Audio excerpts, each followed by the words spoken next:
All right. So going right into it, we're going to be looking at the concepts of music that, without even knowing the music language or notes or notation, you can create better stories and enhance your story through music and move your story further along. You can do this by using these concepts into your films, and either by searching for music or or working with a composer. Um, so theme is the first thing you usually hear in a film. It's your first impression. So it sets the tone of this whole endeavor that we're about to begin. So choosing the right key or the right emotion for your film and the arc of it is really key. Um, no pun intended there. Um, so you want to parallel your story with the music. So if the music is lighthearted, you're usually having a lighthearted film, or dense and very heavy topics or concepts, usually with very dense orchestrations that mirror what your story is. And you have to think of the story as a whole, because each character may have an arc or a journey they have to go through, or things change along the way, and then as well so does the music. um, so understanding key characteristics is a part of knowing which key to choose. And I've put in here in the chat a website for key characteristics that we're going to be looking on the next slide. So you don't have to like write any of this down. It's all in that first link. But just looking at a couple just off the top. So C major is typically used with children. When someone's naive, it's very lighthearted, jovial, could feel nostalgic almost. And sometimes you can use music not only as going in line with what the story is, and if you can break the rule by doing the complete opposite. So having something disturbing on screen, or war, or something heavy, and then using a very light-hearted music kind of gives you that juxtaposition with what you're watching. It just makes you feel even more disturbed if that's what you're going for. So you can learn the rules so that you can know where to break them and how and why you're breaking the rules, to enhance the story or to make the audience feel a certain way. Just some other ones here: lovesick. These are just great adjectives or emotional segues for you to start like thinking about of each scene or the story as a whole. What is your story really about? Is it about grief? Is it about despair?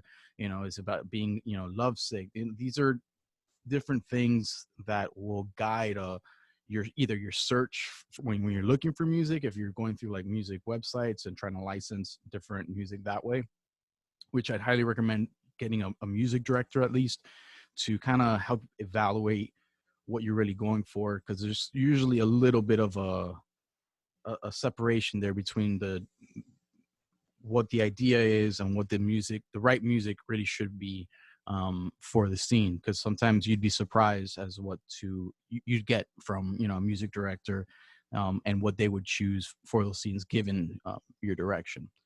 And just going on here, there's a whole bunch of keys. You don't need to memorize any of the keys. The idea is to know what the emotion is in the scene and what you're trying to convey. And this is just a good starting point to help a composer, or even for you to find whatever music you're looking for, by using these adjectives in your search, or using these adjectives for direction for a composer.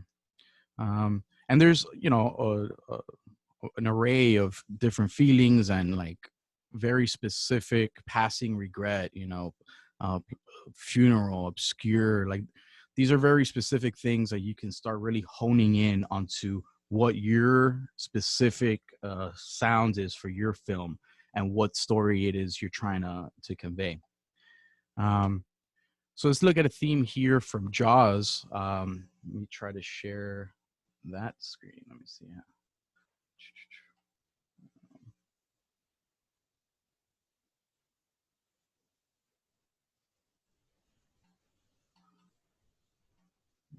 Okay, so stop here. And then I'm going to be sharing my Spotify.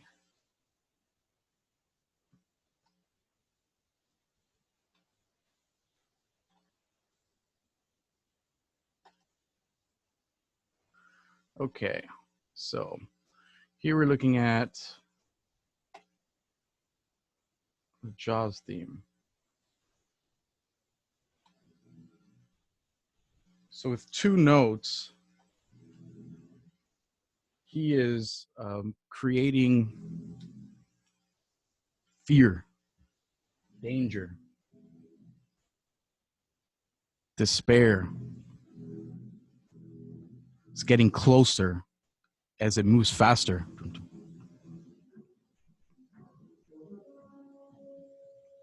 It's something majestic. The horns give it the idea of something large, majestic, powerful. These are all decisions made because of the film.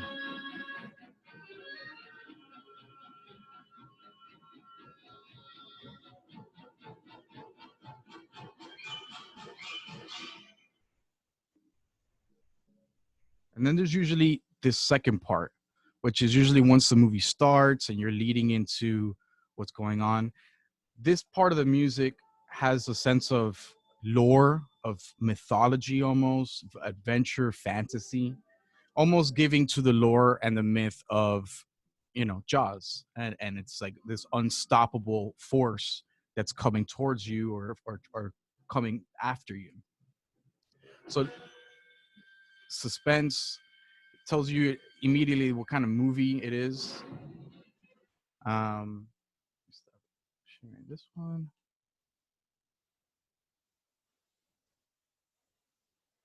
Get back to the keynote. Great. So that's just one example for like setting the tone with the film and understanding the right mood, the right direction to give to a composer. I mean, this is John Williams, so he's a legend. So, I mean, it's he'd probably be able to do it without direction or much of anything. He's just a genius. But the more that you give um, a composer in the sense of emotional legitimacy with the story and what you're trying to convey is really crucial. And again, this can be also used working with a music director or even if you're working at an ad agency and you're looking for music, production music, you can look for music that tailors to these more specific adjectives as we're talking about here and kind of have that be your leeway. So moving along to the story, if you're actually working with narrative story, um, it's crucial to have these conversations, whether it be with a composer or somebody else, with a producer or music director. You want to have these conversations and have them early, um, as early as possible. When maybe the writing just got done, you want to start talking about the music then, because sometimes you can have the composer write a piece, and that can even influence on set what's going to happen because people are listening to this. And there's been multiple examples of this happening in films, whether it be the Joker.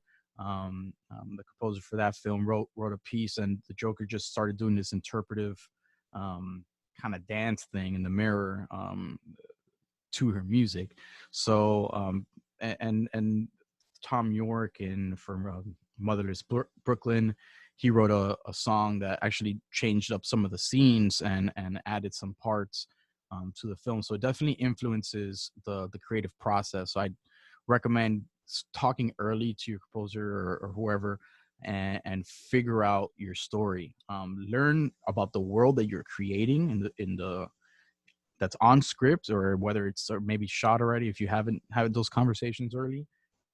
The world that you're creating needs rules, and by creating limitations, you spark the creativity of what's going on. In Sherlock Holmes, Hans Zimmer used street musicians, gypsies of London and Europe, to do a lot of the composition that you hear, to give the London a more authentic feel. The One of the biggest notes that Guy Ritchie had for Hans was to maintain intellectual integrity and don't be pretentious, but still have fun. So I think by having these ideas kind of come together, stay authentic to where you are in the time period. Um, don't take it too seriously. Have some fun with it, which is why I think having the gypsies using their own instruments that they either create, or it's makeshift instruments they're being played, and it really sets the tone and the story. It helps you the world building of the music in that story. All right. Now this is more towards directors, but this can be used in games as well, because sometimes games have a specific um, considerations. But try to avoid temp music if you can, at all possible. I understand that like it helps with editing and pacing. Um, but what happens is when you create a temp score, it usually limits the creativity of the project, and it's could be said as a more safe way, because I want it like this, it's going to be like that, and it's fine. But when you allow the creativity, if you have a talented composer, you have a talented team that's finding music, you can open up some ideas that you'd be surprised to seeing, and that way it could help serve the story better. Your direction needs to serve the story, and not necessarily if something is just a cool sound or some instrument that you really like, but it should always have a why, and the why should have a reason in the story so that you can be able to convey those ideas. Let's see here. I mean, always get into the conversation of, telling the composer, telling your team your intention with the film. What is your main intention? And you always go back to that as a rule of where you're at. And all the questions you get, you're going back to the intention behind the film that you're going for. Some questions or conversations, you should maybe have the producer there as well, because some things are more budget and technical things of whether we can do something or we can't. But that is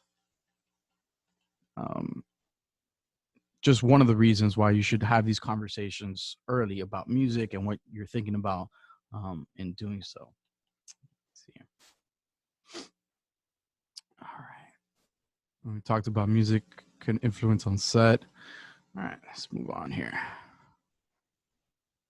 All right, so here's a perfect example of a director and a composer working together to flesh out a scene or flesh out an idea or the theme or concept of what they're doing, and their back and forth is really great. These are both two legends. You have David Lynch and Angelo Baldamalti. Probably tore that name up, but let's go ahead and put it here. This is the keyboard that all the major themes were created for Twin Peaks. It's an old Fender Rhodes and kind of beat up.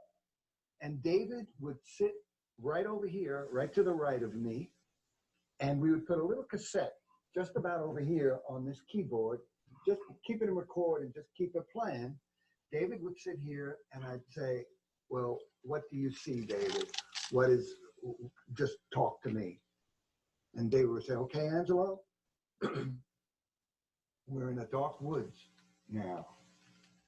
And there's a soft wind blowing through some sycamore trees.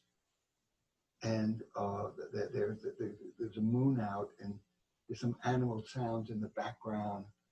And you can hear the hoot of an owl. And you're in the dark woods, just get me into that beautiful darkness with the soft wind. And I started playing.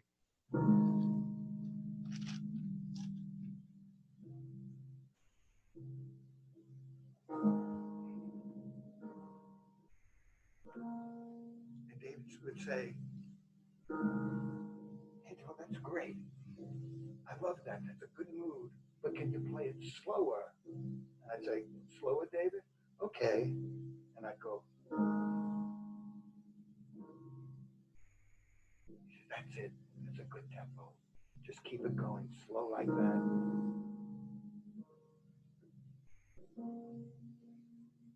Just keep that going for a while. And in David's mind, you can just see that he was visualizing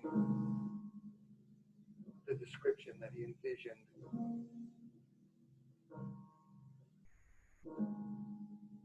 Then he would say, okay, Angelo, now we got to make a change, because from behind a tree in the back of the woods, there's this very lonely girl. Her name is Laura Palmer, and it's very sad, but get something that matches her. And I just segued into this. Well,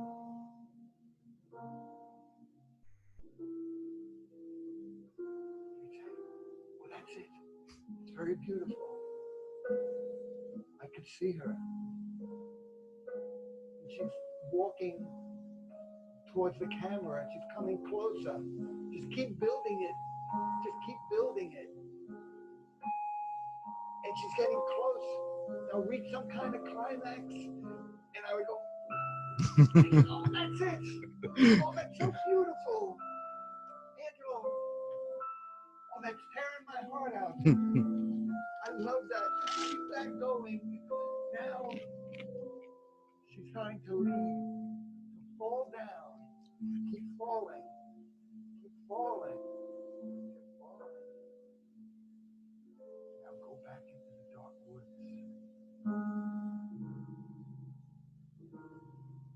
That's it.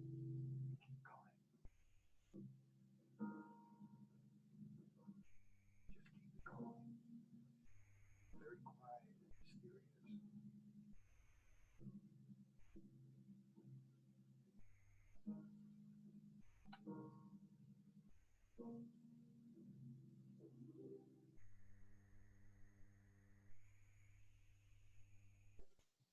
David got up and gave me a big hug.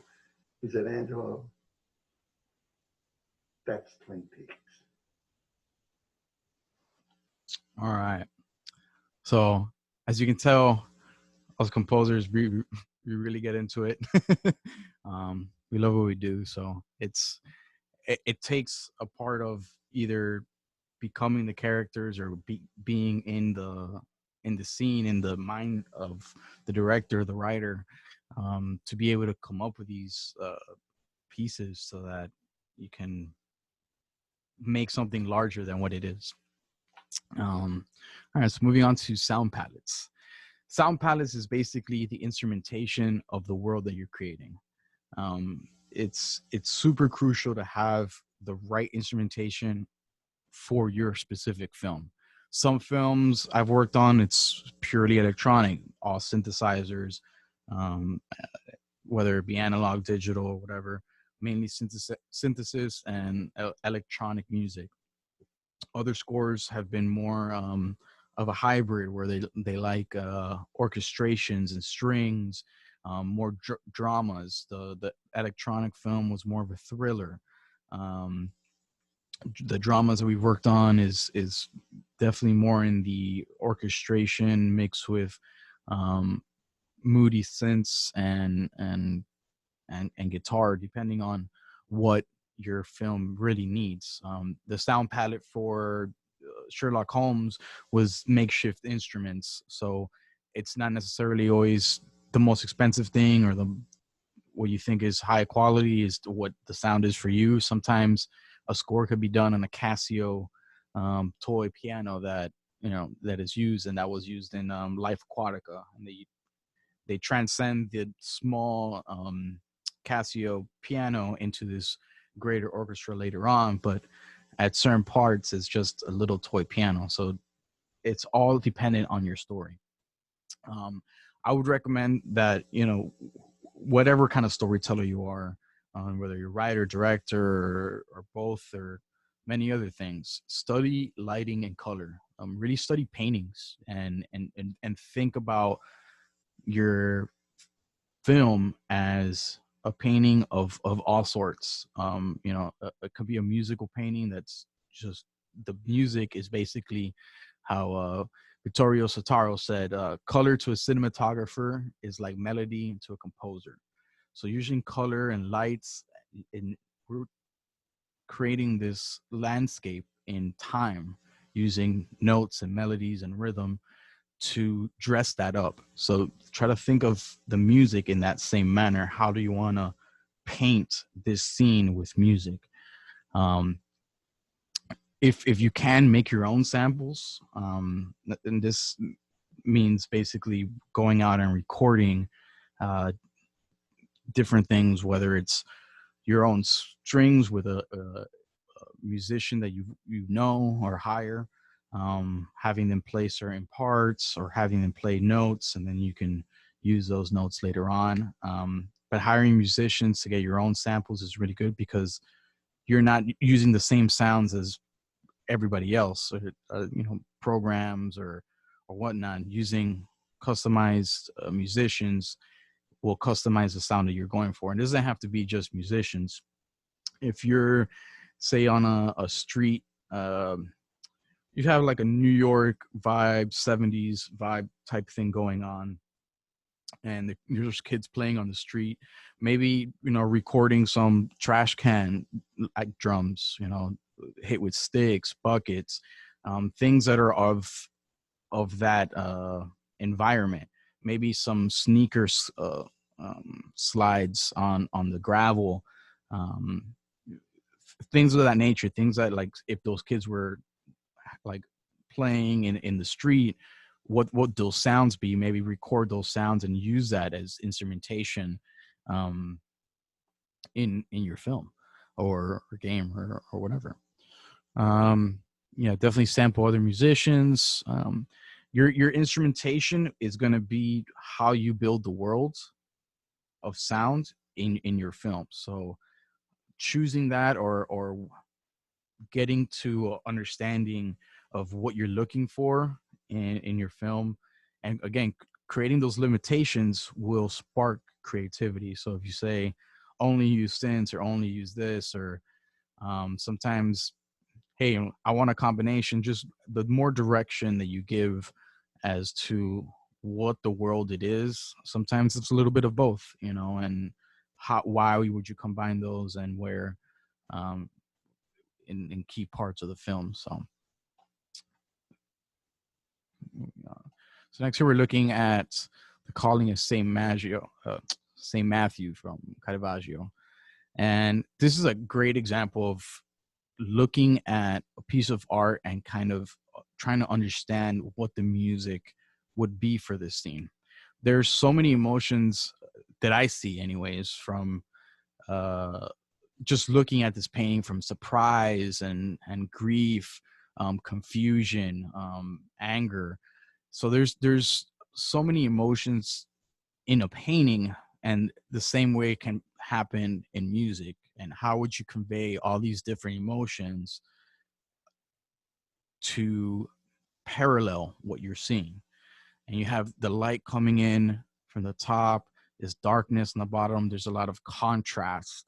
So using contrast music, contrasting ideas in the music will help parallel those things. The color is very vibrant. Using vibrant instruments or emotional expression in the instruments will help brighten, the score. And just thinking about your scene as a painting, right? And just transferring that scene or block and then moving that forward with music. So since experimentation, this is kind of blends with sound design, and sound design and music composition kind of go hand in hand, and it should be a tandem team effort.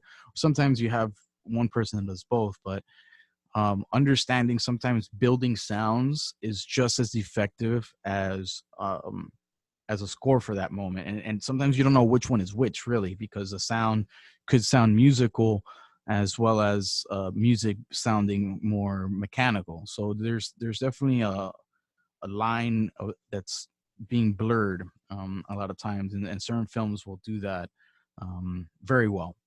So building your own sounds again gives you that customization, something that is not heard on a whole bunch of other people's films, because you just created it and it's custom to your film and what the project that you're working on. And having a composer that understands synthesis and can experiment with sound design will help definitely give more production value to scenes, especially if it's something with action scenes, um, or sci-fi, or anything that it starts involving some a little bit more sophisticated sound design. Using score mixed in with the sound design and or some of the sound effects that you can create using synthesis, and just manipulating analog equipment, um, can give a whole different emotion to your film. And it doesn't always have to be a sci-fi film. This next example is from it's called The Chase, and it's from Midnight Express. And you can see Giorgio Moroder's score in it, and it's all done in synthesizers, and there's absolutely no other instrumentation beyond synthesizers, modular analog synths.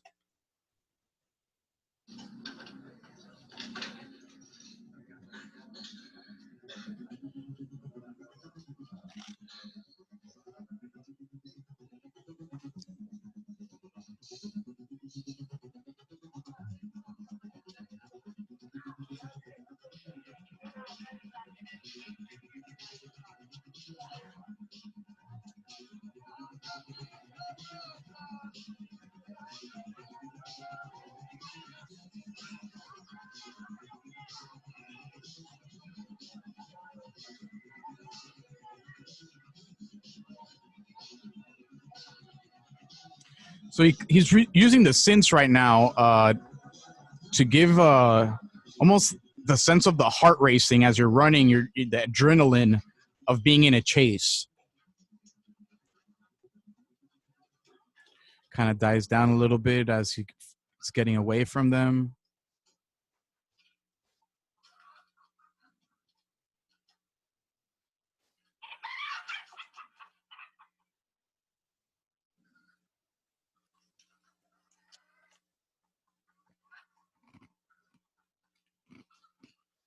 And it's great because he knows when to use music and when not to.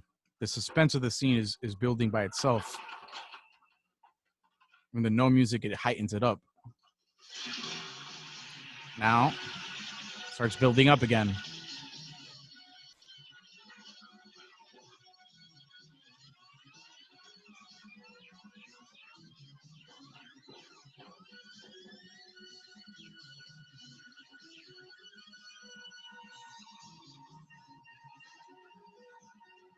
And using synths will also put you in a possible time piece if you need it. You know, if you're looking for something that sounds 80s or 70s as disco, sometimes using that is appropriate.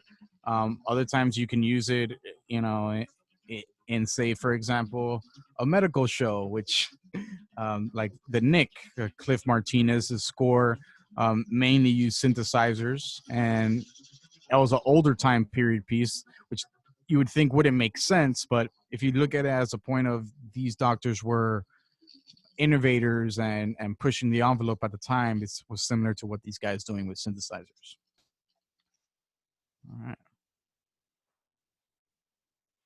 So moving along. All right. So it's going to picture.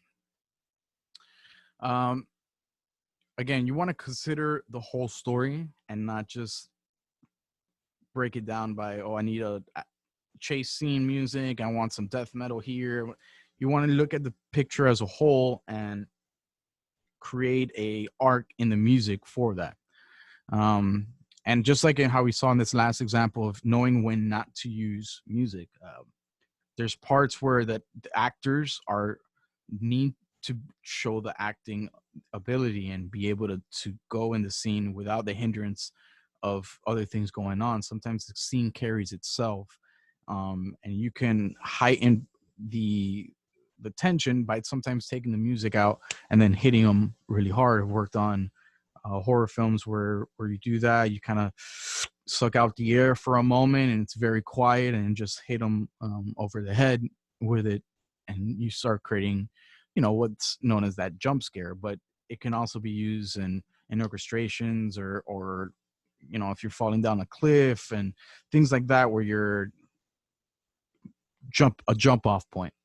Um, and another thing is not to always necessarily hit the cuts, and avoid the tropes. So this kind of goes to the jump scare. So you don't want to do it over the top. And sometimes it's good to let them think that something's about to happen, not let it happen, and then have it happen a second later. And it becomes a delay. And that really scares someone, because you're expecting, you have all this high energy, you're doing this climax, and there's a release, but nothing really happens. She feels relaxed. They put the guard down, and then you scare them. So there's different tactics about how to manipulate the audience in each scene, and there's different ways to go about getting them to that point. Which the intention of that scene or whatever, or the film, is to scare you for whatever reason, or you're creating that expectation. There, in some films, you're gonna have exposition scenes. It's just the scenes where they have to try to explain something. And I know most writers are told not to have exposition scenes, but sometimes they get in there, and when they do, you generally want to try to liven them up as much as possible. This is usually like a conference, like when Ocean's 11s, they break down the whole how they're gonna do the robbery thing. So having lively music, or having it, that section, be entertaining, and having a fun cue for those moments. Depending on the film, sometimes you want the opposite of that, because it's not that kind of film. But um, in those action type sequences, usually something to liven up the exposition, because that's typically like the boring part, and just to give movement to that next scene. And as a composer, working with from a director standpoint or a producer standpoint, finding a composer or music director that can help tell your complicated story. If something's very interweaved, you need something that can help subconsciously the audience understand where you're going. So you're looking like, say, a movie like Inception or something, where it's a little bit more cerebral, and you kind of need to figure out what's going on, but it's really big, and the score really helps guide you through what the feelings that the audience should be feeling, or and help manipulate what you're watching, and get you to the feeling that you need to be. um, So yeah, enhance the story. Don't take away from it. Just basically don't overscore everything. Don't put music all over the place. It's not a music video. So it's just meant to transition or enhance the film in whatever aspect it is. Um, Here's an example of Black Hawk Down. This is a perfect example of when not to use score, how much score, when to like tone it down, when to come out again. What all these aspects are very timed perfectly in this sequence here. It's the action sequence, which is typically a lot harder to score for when there's dialogue, action, and there's coming back and forth. So knowing how to go in between those is really important. It's a perfect example. Let's put that here.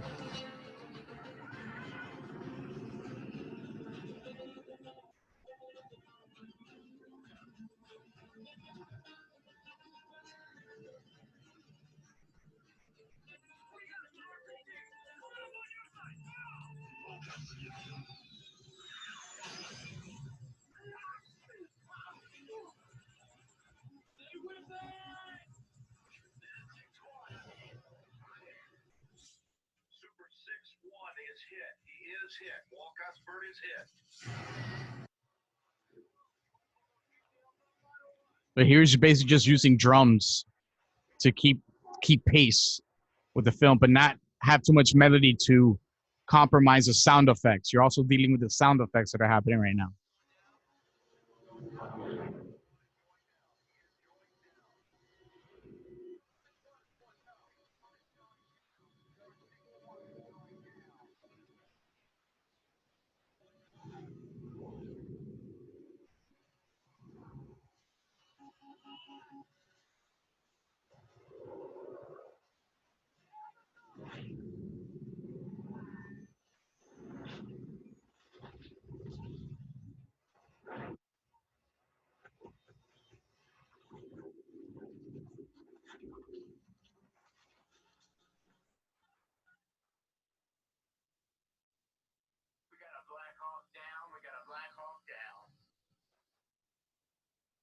All right. So you see in the beginning, you get to experience the street, and you start hearing the Arabic or music, and kind of understand where you are. You're in that vibe, and then it kind of switches out to drones, maybe just some drums to help keep the tempo of the scene, to have everything going on. And you're not just dealing with dialogue there, you're dealing with a lot of sound effects, high, very loud sound effects, not just, walk footsteps and stuff like that, but helicopters and dialogue, people screaming. So just keeping the tempo there was a really good idea, and just help move it along without overbearing them with melody and extra stuff. It would just be a mess.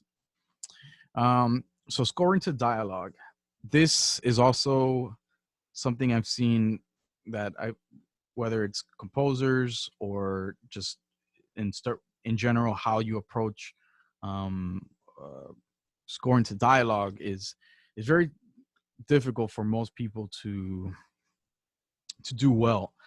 Sometimes it either has nothing, and that's fine, and you could have nothing, and it completely works. And Frost and Nixon, there's a scene where they're talking against each other, one seated back and forth, and the music is simply as an endpoint into the conversation, and then a small part when he asks a tough question, she just brings a drone or something that starts pulling on the tension of that question.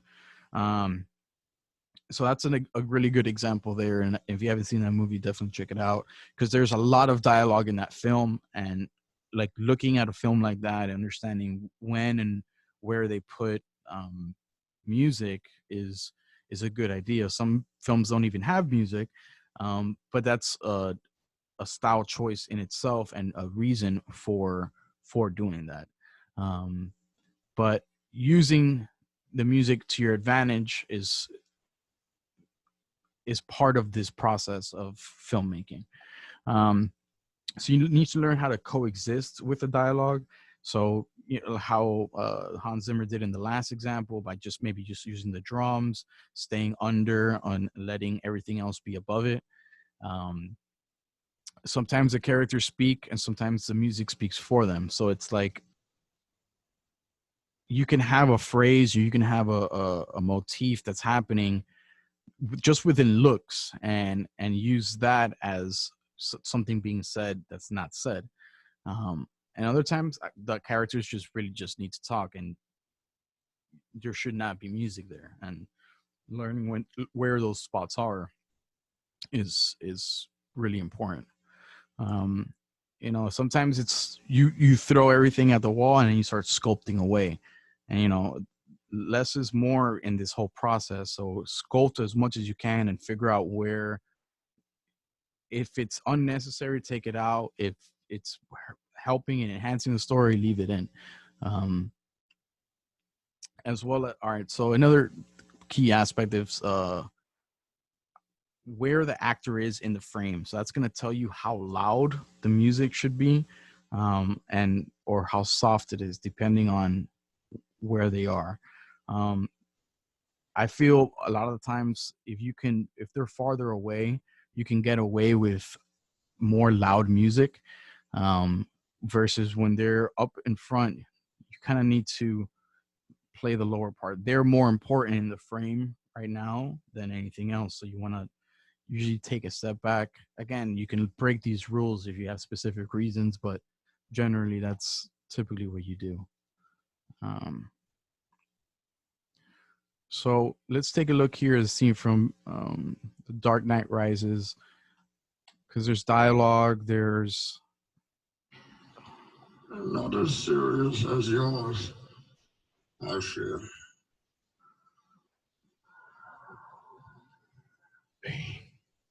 Let's not stand on ceremony here. Mr. Wayne. let's look at where and when they use the music.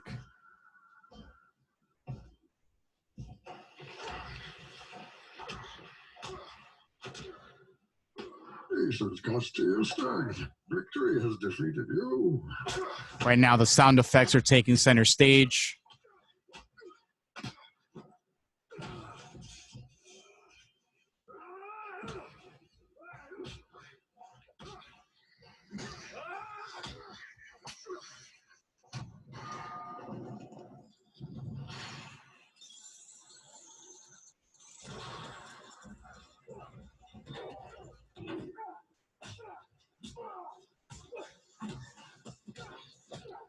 Don't be afraid to not have music. The sound effects are doing it all. It's conveying the idea, the message of what's going on.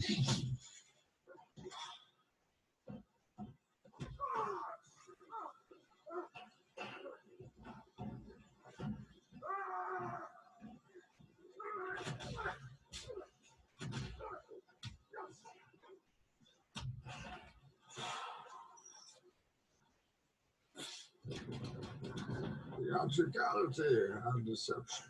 Powerful agents to the uninitiated. But we are initiated. How do we, Bruce? Members of the League of Shadows.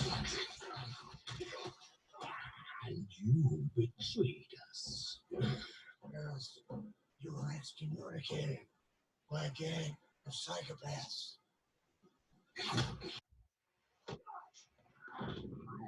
I'm the League of Shadows. I'm here to fulfill Ra's al Ghul's destiny.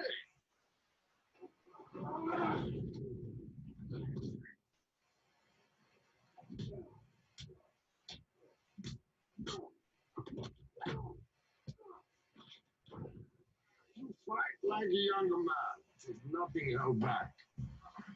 It's admirable, but mistaken. Oh, you think darkness is your ally? You merely adopted the dark. I was born in it, molded by it. I didn't see the light until I was already a man. By then it was nothing to me but blight. The shadows betray you because they belong to me. You can start hearing some strings and horns in the back.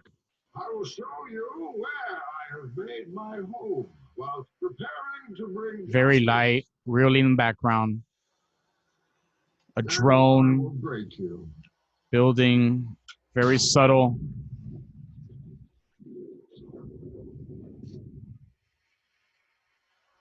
Your precious armory, gratefully accepted. We will need it. Suspension, the tension of the drone now. Now he starts bringing the music out. It's very atmospheric. Oh, yes. I was wondering what would break first. Your spirit. Slowly building the music. Oh, your money.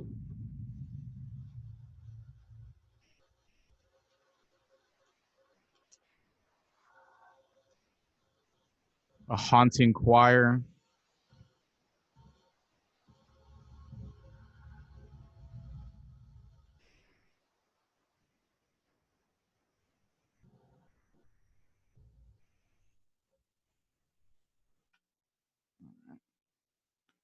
So that's a great example of like when to use music, when to let the actors do their thing.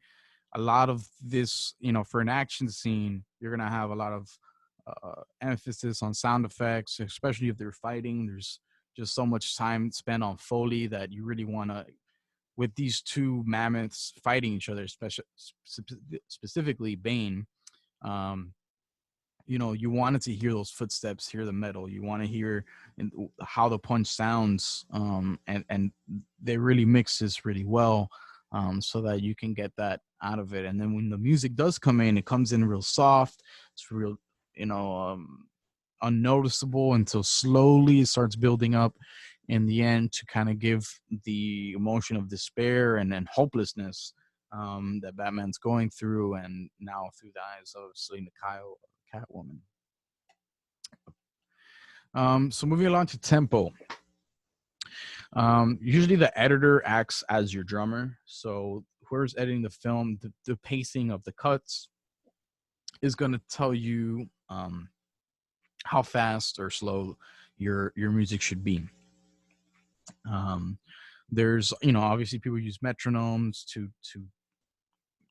guide them in time, but it's really about just finding the right speed for that scene, and looking at the scenes individually, or the cues individually, which cues are just basically when the music is going to be happening in each specific scene. 80 BPM is a pretty versatile tempo, and it kind of works with slower paced things where you can create some drama and emotion, as well as some little bit more higher paced scenes that you can easily double up on, and it makes it seem faster. 60 is usually loose, so slower tempos is, something profound or epic or majestic, or that kind of feel, while something in the 130 140 range is going to be high energy, fast moving, that kind of vibe. And again, you can use these things to juxtapose visuals. If something is tiny and you create an epic, profound score for it, it creates almost a comedic effect. So using different tempos and for different reasons, you can be creative and find the right vibe or the right sound that you're going for the film. All right, moving along to characters. Characters are really important, obviously, for not just the story, but for the person doing the music or understanding how the music is going to be used. Looking at each character as almost their own motif or their own phrasings will help guide you either when they're in a scene, or you're trying to hint or foreshadow of a person coming upon later on. And then when you do see them, it's the grander theme of their music. So it becomes, instead of just notes in the main character's theme, it becomes its own theme by itself. And to composers or people that write music, I always say to relate to your character in whatever way. Find something personal that you can take in for yourself, and try to write it from their perspective, to really get into character. Just as actors get into character, a composer, a music director has to get into the character and the mindset of each of the characters in a story. Have a backstory of their existence. So, this is kind of like the method acting aspect of it, and knowing why and what their character arc is, and when are they turning their character arc, or are they just in that first phase.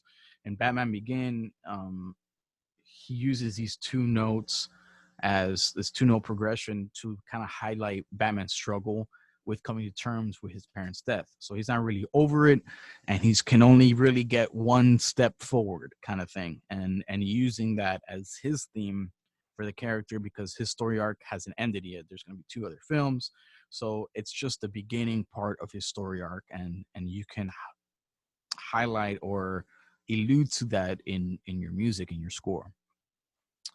Obviously, stay within the scope of the sound palette. Don't create a totally different motif or theme for one character that doesn't really make sense in the grander scheme of the whole film. It all has to fit in the same basket. So you can't necessarily step out of their lane, or say if you're just using synths and now all of a sudden you're using a banjo, it wouldn't make sense, again, unless it's a comedy and you're trying to go for a specific outcome in your score. And all these rules can be broken, but generally you want to stay within your sound palette.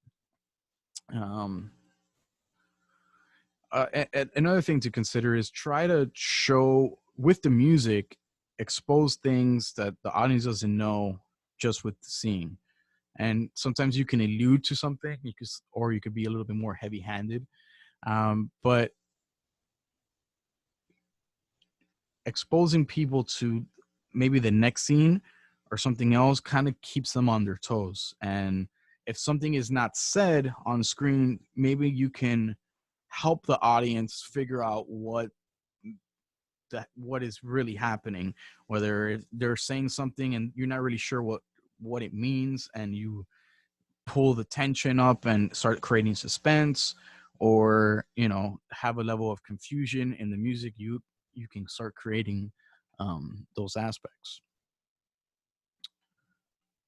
Also, always know what drives the character. That's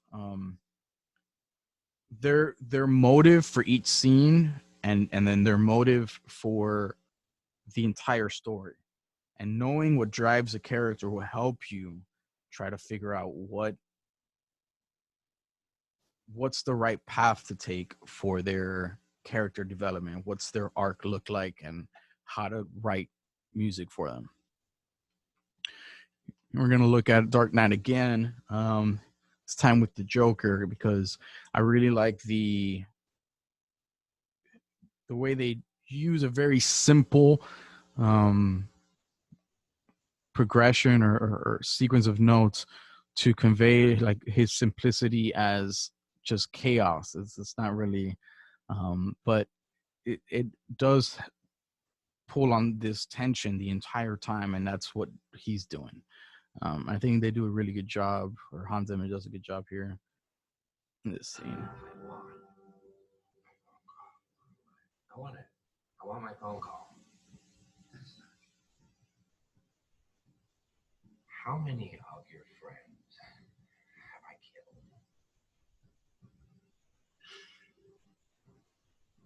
I'm a 20-year man, and I know the difference between punks who need a little lesson in manners and the freaks like you who would just enjoy it. You killed 6 of my friends. Please, my insides hurt. I don't really care. Back away. The boss said he'd make the voices go away. He said he'd go inside and replace them with bright lights. Like Christmas. So you're still in that Batman triumphant, but now you're feeling more scared about the situation. It's alluding to something bad's about to happen.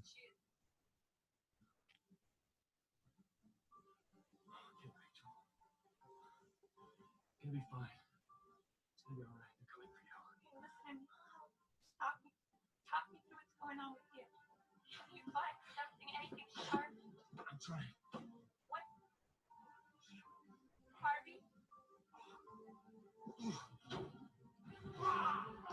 Harvey, what's happening?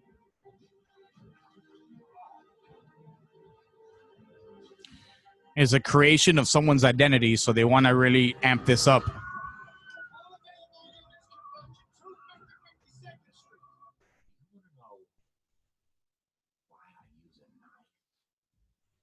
When you go back to the Joker, it's real simple, almost like a pulling of a rubber band as far as you can on the violin.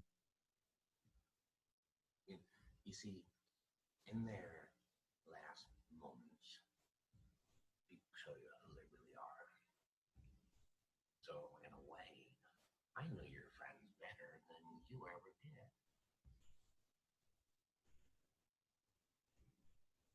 Would you like to know which of them were cowards?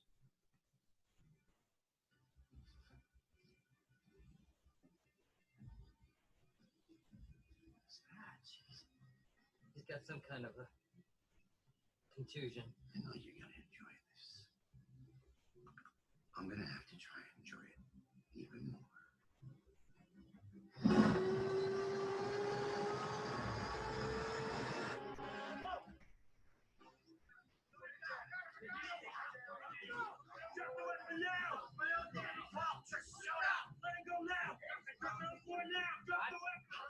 What do you want? I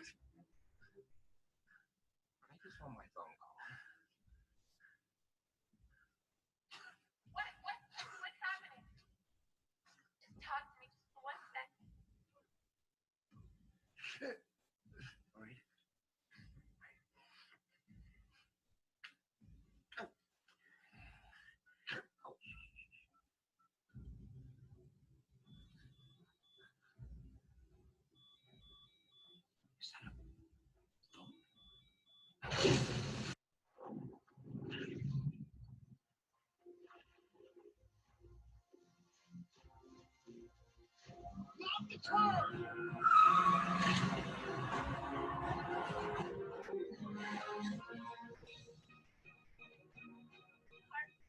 Just in case.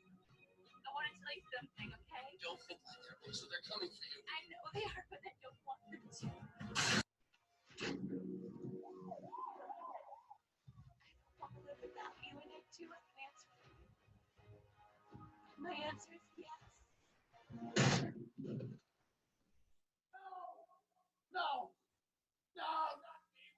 And it goes back to the Joker theme here, just the pulling. Takes a step back, Okay. putting the tension. Harvey, it's okay. It's all right. Listen.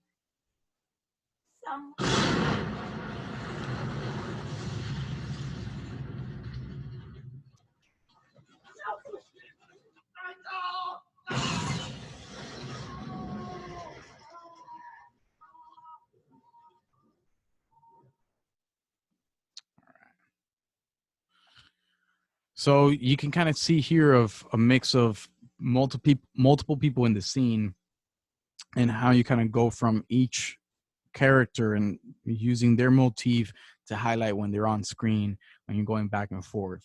The Joker's was real simple. It was, just it's almost sounding like you're just pulling the rubber band with a simple drum. And then Batman obviously has a more majestic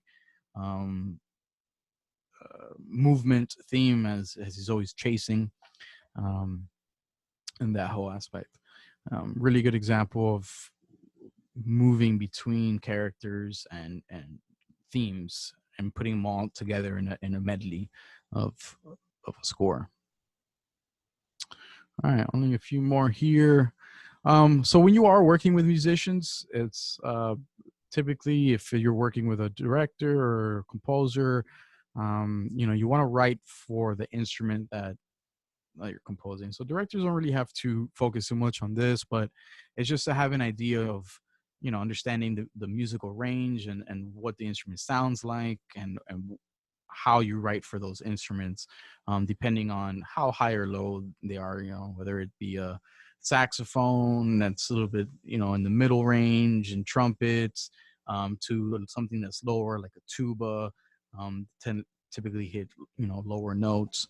And if you do have the budget to actually like hire a composer with musicians, and hire say a small orchestra, or a quartet of string players or horn players or whatnot, and putting them in there, it's really about their performance and not necessarily the accuracy of the music. Obviously you want both, but it's trying to get just how an actor, it's about their performance and how they play it, and the emotion that they put into the actual music, and it comes off on screen, definitely.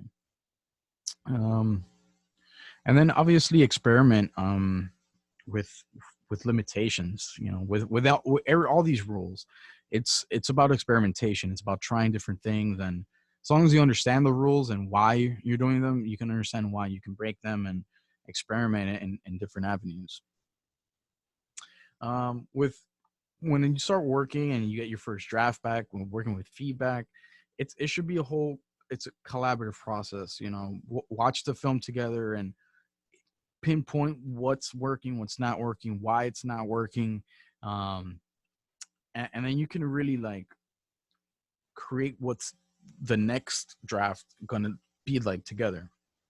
This way, I mean, a lot of the communication for this, whether sometimes because I've seen other composers where they get pretty upset, and I'm on a whole bunch of little group chats and stuff like that of composers, and that there's usually a hurdle when it comes to feedback and how to take their revisions and go move on from them.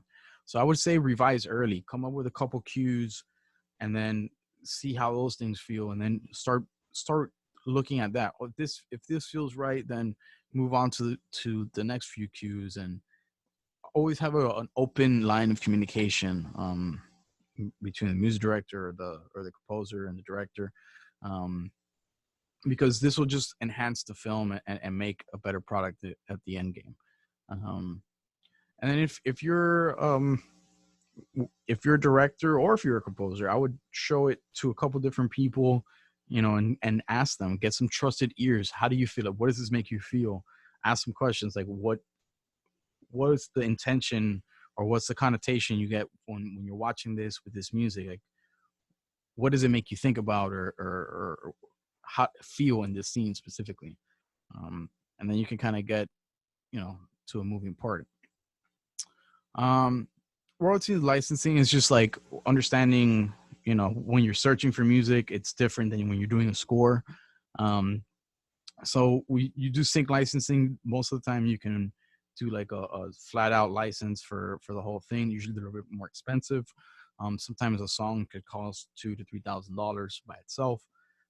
If you want it to be broadcast, all throughout the United States and all film festivals and stuff like that. That's why sometimes it's better to work with a composer, um, because all those fees would be included in their rate, and you can definitely get more than one song out of them and have them be another brain or creative minds in the whole aspect versus you know trying to find music that will somewhat fit into your film versus molding something completely customized to the film. And of course there's just different music rights as they are. So depending on, sometimes you need to look for a song that is it's done by a big artist that you just need that song specifically, and there's ways of going about it. You have to know whether they're part of ASCAP EMI and then try to license their song through there, or the Harry Fox agency if you want to try to cover the song, because there's mechanical rights and then there's the performance rights. So if you actually get the master recording versus getting the rights to play use their music and have someone else play it, and then use that in your film, and that's also done quite a lot as well.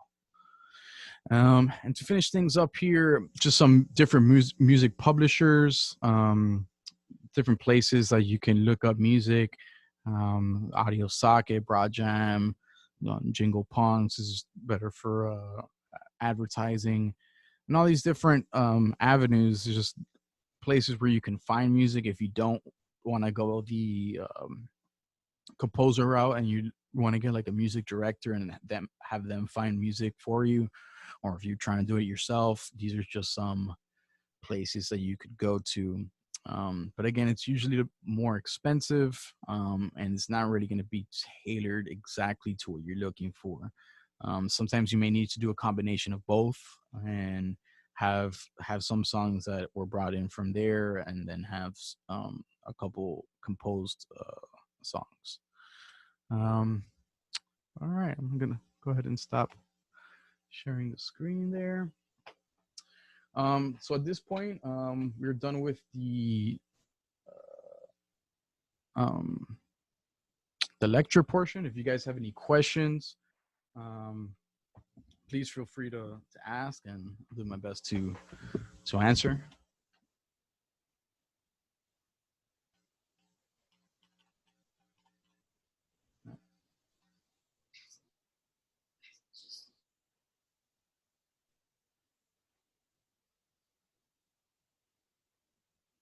All right, guys. Well, thank you very much for joining the session and taking this little ride with me. I hope you guys learned something. Appreciate the class, and again, if you guys have any questions, feel free to hit me up, and I'll write to you guys back, or however you guys want to go about it.